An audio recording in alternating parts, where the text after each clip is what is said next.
ल सबैजनालाई good morning, नमस्कार। सबैजना सन्चै हुनुहुन्छ होला हैन?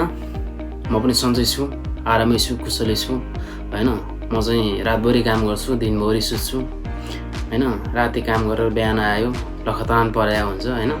यति भात खायो, कहिले काहीँ टुच्च लायो, अनि सुत्यो, अनि फेरि बेलुका हुन्छ, आँखा मार्दै उठ्नु मन लाग्दैन हैन।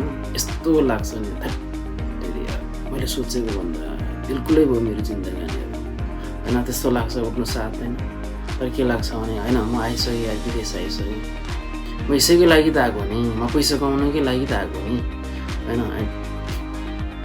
अलिक गिभअप गर्नु हुँदैन भन्ने एउटा सोच्यो, अनि हिँड्यो फेरि भात पुगा पाएर जिन्दगी हाने यार।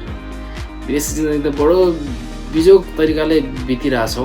मेरो मात्रै भने होइन है, फेरि सबैजनाको नि, जो विदेशमा हुन्छौँ होइन, सबैतिर यस्तै रहेछ क्या हैन। बाहिर हुने साथीहरू छन् मेरो, अस्ट्रेलिया, क्यानाडा, युएसतिर हुने साथीहरूसँग यसो कुराहरू गरे, कस्तो छ यार त्यताको जिन्दगानीहरू पनि, तिनीहरू पनि त्यही हो भन्छ।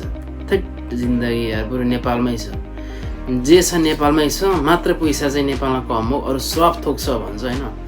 हो पनि यार, साँच्ची भने के, जो अझै भर्खर अब विदेश जाने भने मनसाय बनाउँदै हुनुहुन्छ तपाईँहरू होइन। कहिले छोडौँ देश, कहिले छोडौँ नेपाल, त्यहाँको राजनीतिक अवस्थादेखि लिएर आर्थिक अवस्थादेखि लिएर त्यहाँको बेरोजगारीको एउटा प्रेसरदेखि लिएर त्यो कुरा सोच्दा त कहिले छोड्नु हुन्छ नि। तर यहाँ आइसकेपछि के कस्तो हुँदो रहेछ भने कहिले नेपाल जाउँ लाग्दो रहेछ क्या। जे छ हुन त नेपालमै छ होइन, मात्रै एउटा पैसाको अभाव हो होइन, त्यो सँगसँगै एउटा रोजगारीको अभाव हो होइन। तर त्यही हो यार, बेलुका गयो, बिहान आयो होइन, लखतरान पर्या हुन्छ होइन।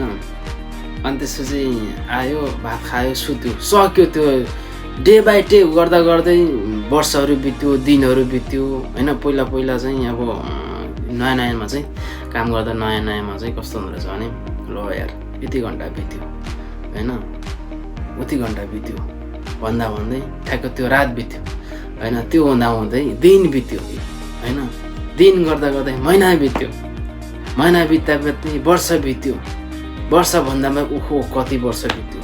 त्यो भन्दा भन्दै खलप्प यार आयो, चाउरी परेर होइन, त्यो के अरे डार्क सर्कल आएर, बुढो भएर, केस चाया परेर होइन, बिजोग भएको छ यार। यस्तो छ विदेशको जिन्दगानी होइन। सबै कुराहरूमा समग्रमा भन्नुपर्दा विदेशमा